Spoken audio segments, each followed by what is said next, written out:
सबसे पहले देखिए कोची रीमान इक्वेशन, बात समझ में आ रहा है? Kochi Riemann equation in Cartesian form, ठीक है ना, यानी सीएफ।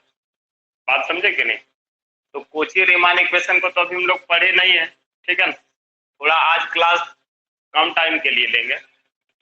तो कोची रीमान इक्वेशन जब तक हम लोग जानेंगे नहीं तब तक लैप्लास डिफरेंशियल इक्वेशन को प्रूफ नहीं कर सकते, समझे कि नहीं? तो कोची रीमान इक्वेशन किसको कहते हैं? जैसे यू एक्स इक्वल टू जो होगा वो किसके बराबर होगा? वी वाई के बराबर होगा। पहला u x equal to v y, इसका मतलब हो गया कि d u by D x जो होगा यानी partial derivative of u with respect to x, ये किसके बराबर होगा? Partial derivative of v with respect to y. और दूसरा कंडीशन भी इसका है कि यू वाई जो होगा वो किसके बराबर होगा? माइनस वी एक्स के बराबर होगा, ठीक है। इसी को हम लोग क्या लिख सकते हैं? D u by d y is equal to minus d v by d x. तो बोलते हैं कोची रीमान इक्वेशन, ऐसा लिख सकते हैं, बात समझे कि नहीं? इसको बोलते हैं कोची रीमान इक्वेशन। इसको नोट कर लीजिए थोड़ा।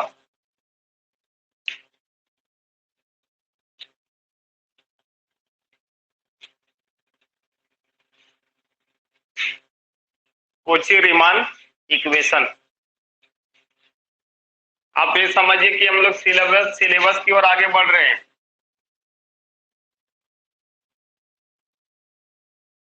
लैप्लास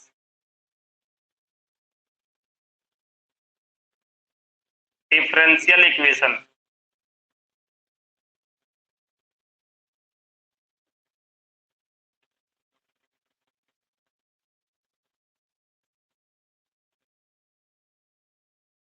क्या पढ़ने जा रहे हैं हम लोग? Laplace differential equation. तुम लोग लिखेंगे let phi x y be a function of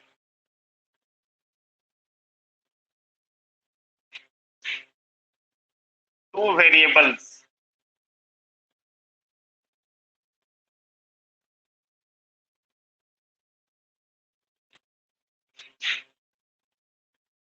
x and y. क्या लिखे हैं? Let phi x y be a function of two variables x and y which admits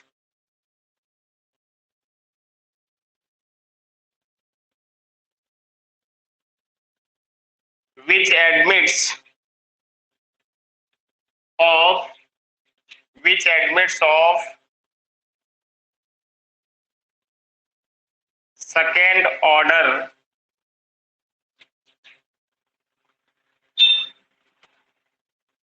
partial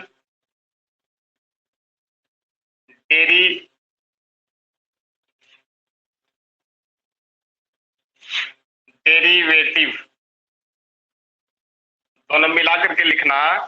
क्या लिखे हैं? Let phi x y be a function of two variables x and y which admits of second order partial derivatives and they are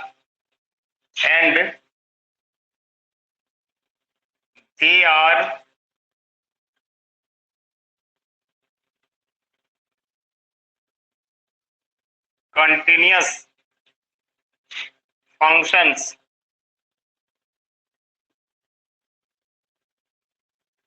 of x and y।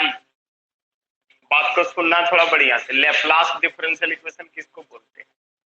तो क्लियर है कि Laplace differential equation कि let phi x y be a function of two variables x and y which admits of second order partial derivative and they are continuous function of x and Y.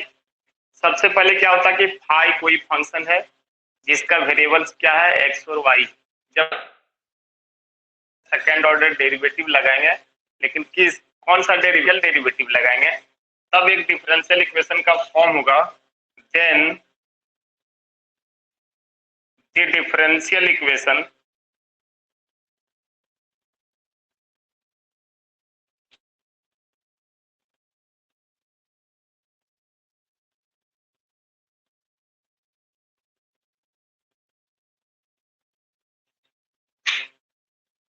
d2 phi by dx square plus d2 phi by dy square is equal to 0 is called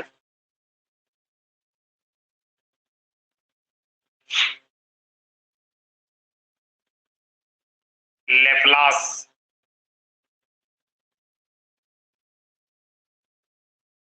differential equation is called Laplace differential equation। एक बार फिर से देख लीजिए इसको कि Laplace differential equation किसको कहते हैं। तो क्लियर है कि फाई एक्स वाई कोई फंक्शन है जिसका वेरिएबल क्या है एक्स और वाई है।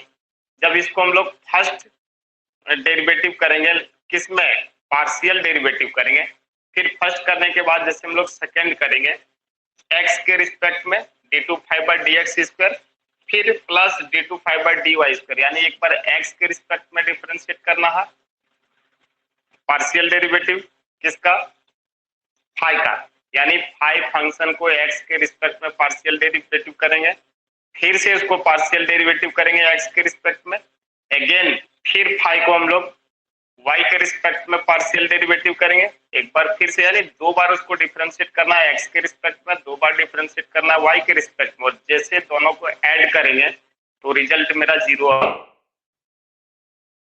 क्या मिलेगा हम लोग square plus d2 five by D Y square. जैसे ये फॉर्म आता है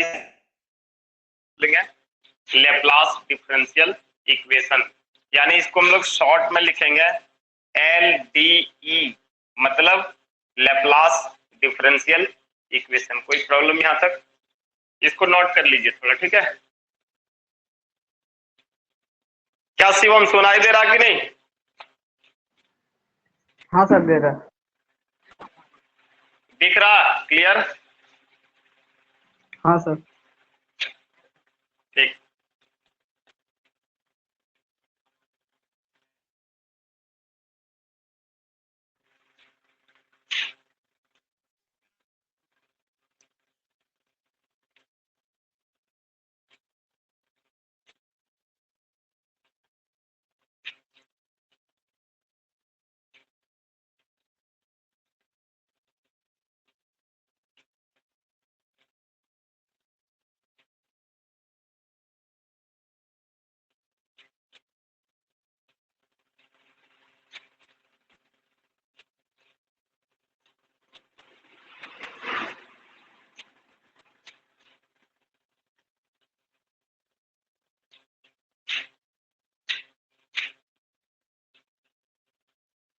मिटा दें इसको।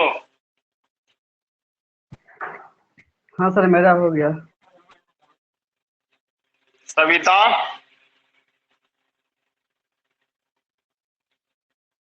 हाँ सर हो गया, मिटा दीजिए।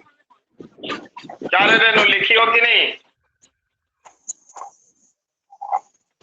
कोची रीमान इक्वेशन क्लियर देख लीजिए। कोची रीमान इक्वेशन किसको बोलेंगे कि du by D x is equal to dv by D y और du by D y is equal to minus dv by D x.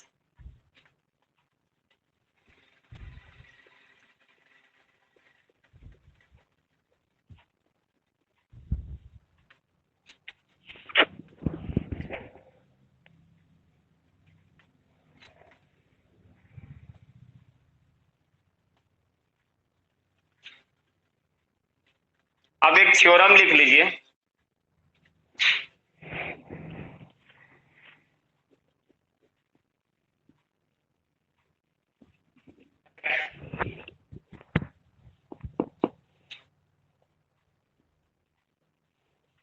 Real and imaginary parts of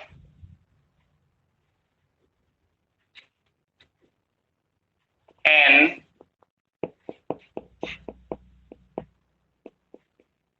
analytic function satisfy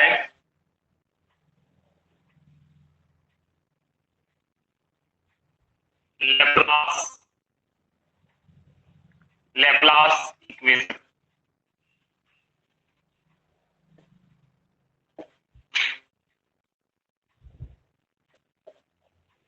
सबसे पहले क्या बोलता है कि prove that real and imaginary parts of analytic function satisfy the Laplace equation. सबसे पहले function क्या है, एनालिटिक फंक्शन है। तुम लोग लिखेंगे let the function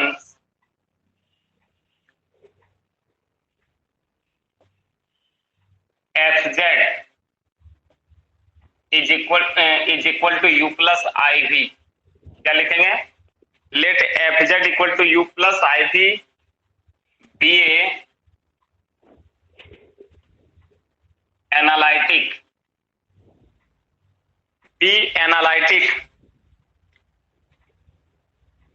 in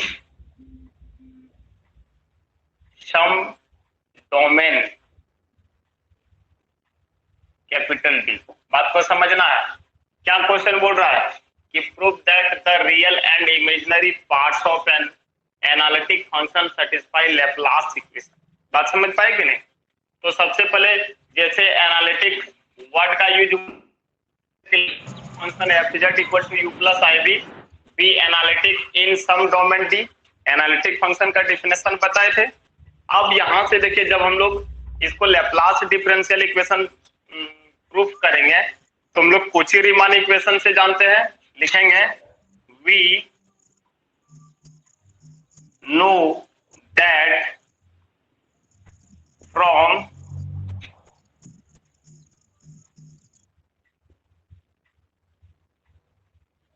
Kochi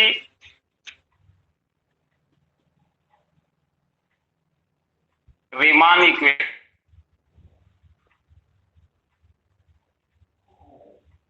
हम लोग कोची जानते हैं कि du बाई डी एक्स जो होगा ये किसके बराबर होगा, dv बाई डी एक्स के बराबर होगा। इसको 1 नंबर कर देते हैं, ठीक है। और इसी में दूसरा हम लोग क्या जानते हैं कि du बाई डी वाई जो होगा ये किसके बराबर होगा, माइनस dv बाय, यहां पर मिस्टेक कर दिए हैं, sorry. du by D x जो होगा वो बराबर होगा dv बाई डी वाई का, और du बाई डी वाई जो है वो बराबर होगा minus dv by D x का। इसको 2 नंबर बोले।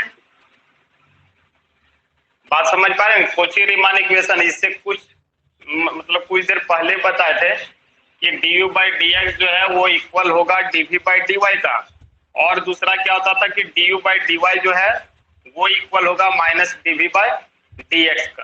बात समझ रहे हैं कि नहीं? इसको नोट कीजिए, ठीक है।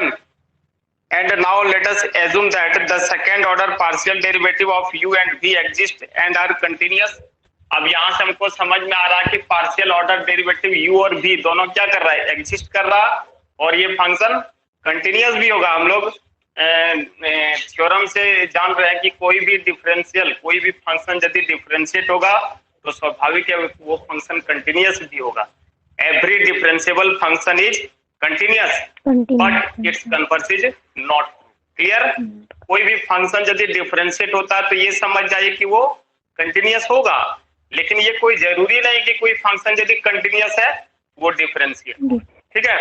तो जब ये डेरिवेटिव यहाँ पर एग्जिस्ट हो रहा है तो हम लोग क्लियर समझेंगे ये फंक्शन कंटिन्यूअस भी है, ठीक है। इसको पहले नोट कर लीजिए और लिखिए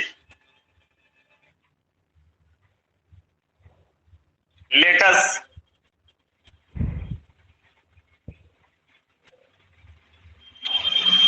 assume that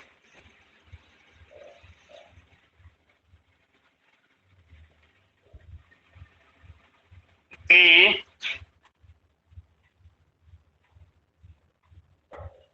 partial derivative of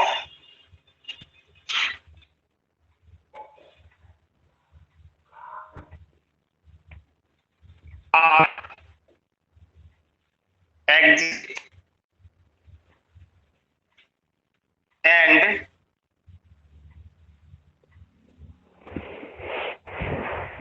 continuous हो रहा है sir. In x and y. कुछ बोल रहे हैं क्या सिंटू?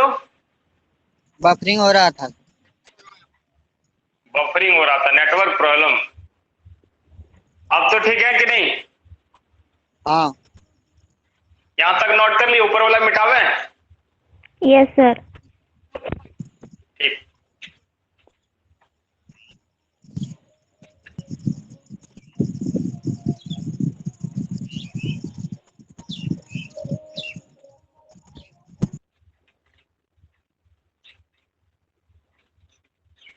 एक बार फिर से देख लीजिए, आपका ध्यान पूरी तरह से कंसंट्रेट होना चाहिए इक्वेशन नंबर 1 और इक्वेशन नंबर 2 में, ठीक है। हम लोग देखिए इक्वेशन नंबर 1 यानी डिफरेंशिएट, दिख रहा है यहां से? हाँ sir. Differentiate 1 partially with respect to x. X, we get. अब थोड़ा देख लीजिए जी, एक नंबर को यानी कोची रीमान इक्वेशन का पहला जो भाग है, यानी उसका फर्स्ट पार्ट जो है du by D x is equal to dv by D x, इसको हम लोग डिफरेंशिएट कर रहे हैं। लेकिन कौन सा डिफरेंशिएट कर रहे हैं? Differentiate partially. ये थोड़ा मिस्टेक हुआ है, डिफरेंशिएट पार्शियली ऑफ 1, उसके बाद इधर रिस्पेक्ट टू एक्स। एक को हम लोग x के रिस्पेक्ट में डिफरेंशिएट करेंगे, तो ये देखिए d by D x of du by D x is equal to d by D x of dv by D y. अब हम लोग इसको क्या लिख सकते हैं? d2u by D x square is equal to d2v dx dy। इसको 3 number बोलते हैं। यहां तक समझने में भार्गव दिक्कत हो रहा है क्या? यानी ये इक्वेशन नंबर 1 जो है, इसको हम लोग पार्शियली डिफरेंशिएट कर रहे हैं। किसके रिस्पेक्ट में? x के रिस्पेक्ट में। तो दोनों तरफ d बाई डी एक्स लगा दिए, इधर भी d बाई डी एक्स लगा दिए। जैसे इसको डिफरेंशिएट करेंगे, ये second order derivative of u होगा, और इसको जैसे डिफरेंशिएट करेंगे तो ये second order derivative of v with respect to x, इसको 3 बोल दिए। अब हम लोग क्या करेंगे? इक्वेशन नंबर 2 जो है, यानी ये जो दिख रहा है इक्वेशन नंबर 2, लिखेंगे डिफरेंशिएट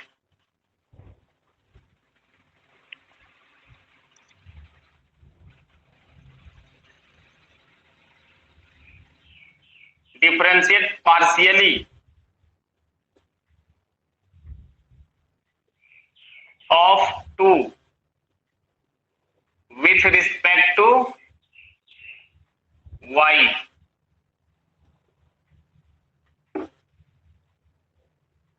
जैसे हम इसको तो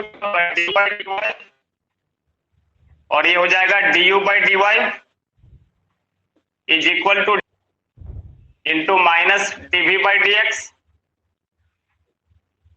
नीचे वाला पार्ट को मिटावे।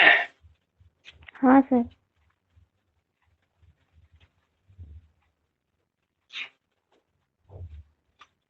अब इसको हम लोग लिखें d2u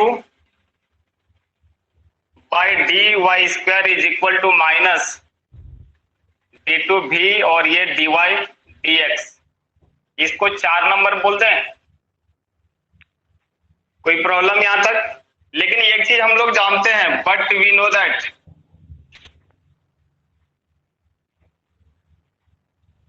from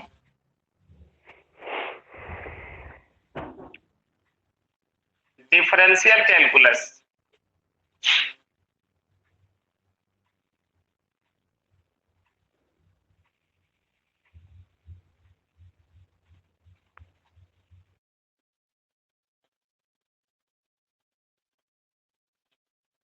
but we know that from differential calculus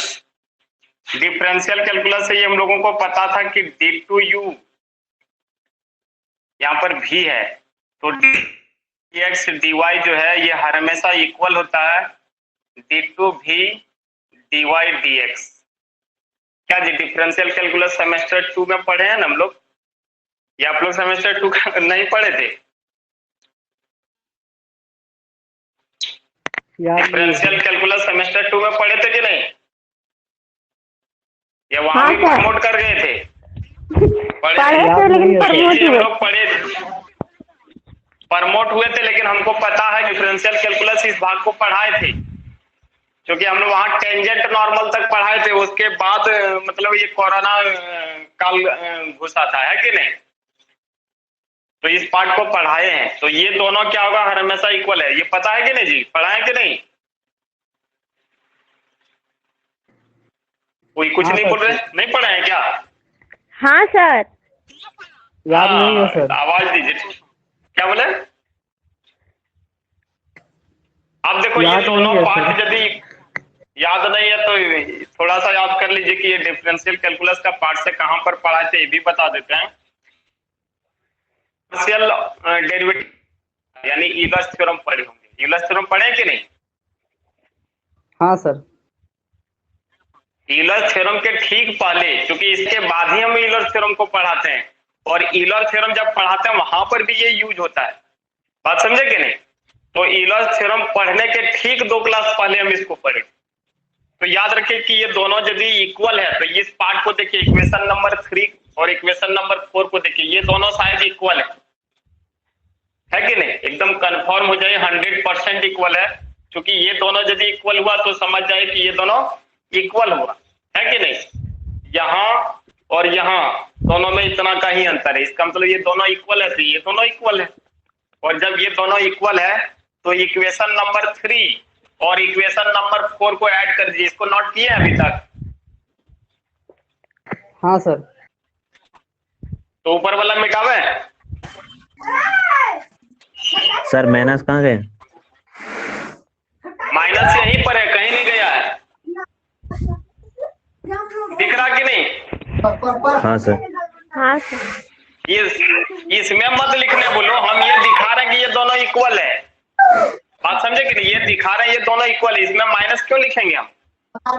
और ये दोनों यदि इक्वल है तो इक्वेशन नंबर 3 और इक्वेशन नंबर 4 को ऐड कर दीजिए, मतलब जोड़ दीजिए, ठीक है? ऊपर वाला मिटावे,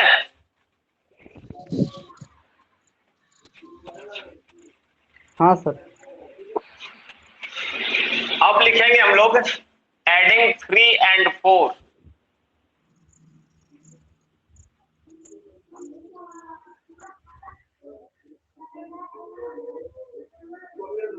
जैसे इक्वेशन 3 और 4 को ऐड करेंगे, एक बार फिर से देख लीजिए, पहले समझ लीजिए।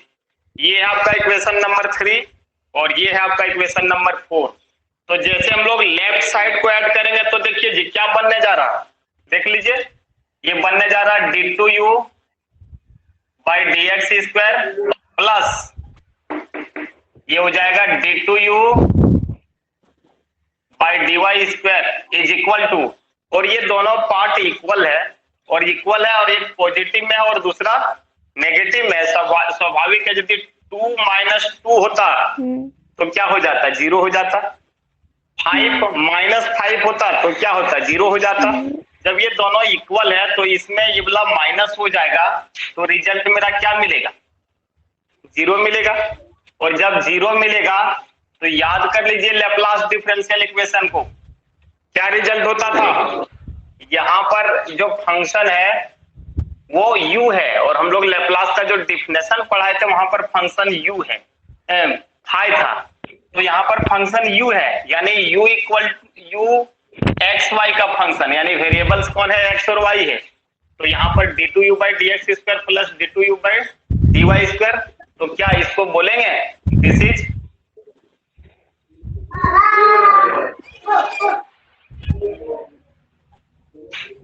Laplace differential equation.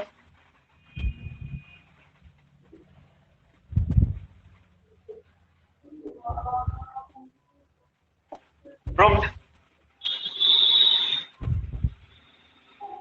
अब यहाँ पर क्वेश्चन क्या बोल रहा था कि प्रूव करना कि रियल और इमेजिनरी पार्ट्स का जो डेरिवेटिव होता है वो लैप्लास डिफरेंशियल इक्वेशन को सेटिस्फाई करेगा, यही ना बोला था जी। तो याद कर लीजिए कि u जो होता था वो रियल फंक्शन होता था, और भी जो होता था वो क्या होता था, इमेजिनरी पार्ट होता था कि नहीं। और जब इसका हम लोग पार्शियल डेरिवेटिव फाइंड करते हैं तो ये लैप्लास डिफरेंशियल इक्वेशन को सेटिस्फाई करता है। कोई दिक्कत यहां तक? तो ये कॉम्प्लेक्स एनालिटिक यानी कॉम्प्लेक्स नंबर का पहला थ्योरम था, ठीक है। लेकिन ये थ्योरम तब तक नहीं पढ़ाया जाता है जब तक हम लोग कोची रीमान इक्वेशन को नहीं, आगे बस हम लोग कोची रीमान इक्वेशन को ना पढ़ करके हम लोग डायरेक्ट लैप्लास डिफरेंशियल इक्वेशन को पढ़े।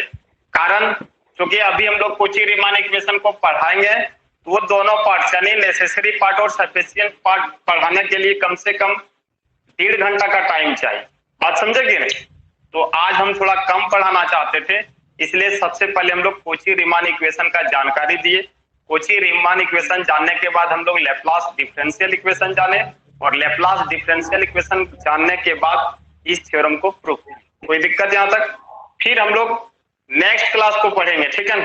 यानी कल आपका क्लास होगा और यदि किन्हीं का क्लास छूट गया है तो डिस्क्रिप्शन में इसका वीडियो भी अपलोड है, आप बाद में भी कभी देख सकते हैं और वहां से भी समझ सकते हैं। किन्हीं को प्रॉब्लम है तो व्हाट्सएप ग्रुप में क्वेश्चन कीजिएगा, उसका सफलतापूर्वक जवाब भी मिलेगा। आज का क्लास यहीं पर समाप्त करते हैं, फिर कल मिलते हैं 8:10।